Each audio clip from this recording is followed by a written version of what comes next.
सभी को दीपमालिका उत्सव की अनंत अनंत शुभकामनाएं। इस दीपमालिका उत्सव के दिन गौ माता की सेवा का और पूजा का विधान है।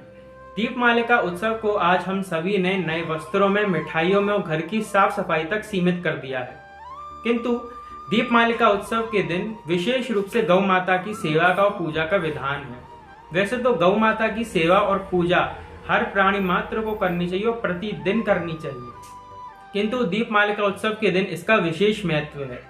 गौतंत्र के अनुसार, शास्त्रों के अनुसार दीपावली के एक दिन बाद जो है कार्तिक शुक्ल प्रतिपदा को गौ नवरात्र आरंभ होती हैं। गौ नवरात्र को जो कोई व्यक्ति गौ नवरात्र का व्रत करता है, यदि वो व्यक्ति सकाम भाव से व्रत करता है तो उसको भूलोक से ब्रह्मलोक पर्यंत जितनी भी उत्कृष्ट पदार्थें हैं वो उन सब को सेवन करने का भागी बनता है, उसको भाग्य प्राप्त होता है, वो उन सब का सेवन कर सके। और यदि कोई व्यक्ति निष्काम भाव से गौ नवरात्र का व्रत रखता है तो उसको गौलोक की प्राप्ति होती है। भगवान श्री कृष्ण चंद्र जी की उस पर विशेष कृपा होती है, क्योंकि भगवान श्री कृष्ण को गौ माता से अत्यधिक स्नेह है, अत्यधिक प्रेम है। गौ माता की रक्षा भगवान श्री कृष्ण करते हैं, गौ माता की सेवा भगवान श्री कृष्ण करते हैं, इसलिए उनको गोपाल और गोविंद कहा जाता है। इन नामों से भगवान श्री कृष्ण को पुकारा जाता है। जब हम गौ माता की सेवा और पूजा और व्रत का विधान करें तो श्री सुरभ्याय नमः, श्री सुरभ्याय नमः ये कहकर हमको गौ माता के मंत्रों का जाप करना चाहिए। महाभारत के अंदर 5 समुद्र मंथन से 5 गाय प्रकट हुई थी। भू भुव स्व जना तपा, ये सारे जितने लोग हैं ऊपर के जो 7 लोग हैं, उन्हीं से जो वेद लक्षणा गौ माता है भारत की जो गौ माता है उसका विशेष महत्व क्यों है? क्योंकि भू भुव स्व जना महा तपा जो सत्य लोक है, यहाँ से जो भारत की गौ माता है उसकी परंपरा आरंभ होती है। ब्रह्मलोक की गौ माता जो है उनका नाम बहुला है, और बहुला गौ माता जो ब्रह्मलोक की है वहीं से होते होते जो स्वलोक और भूलोक तक आती हैं, वही भारत की गौ माता है।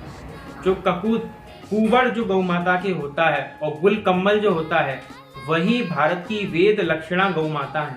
उनके बनाया हुआ, उनसे जो निकला हुआ दूध होता है, जो घृत होता है, और जो पंचगव्य उनके दूध से बनाए जाते हैं, उनके जो दूध से व्यंजन बनाए जाते हैं, मिठाइयाँ बनाई जाती हैं, उसका विशेष महत्व होता है। इसीलिए हमें गौ माता की सेवा और पूजा करनी चाहिए।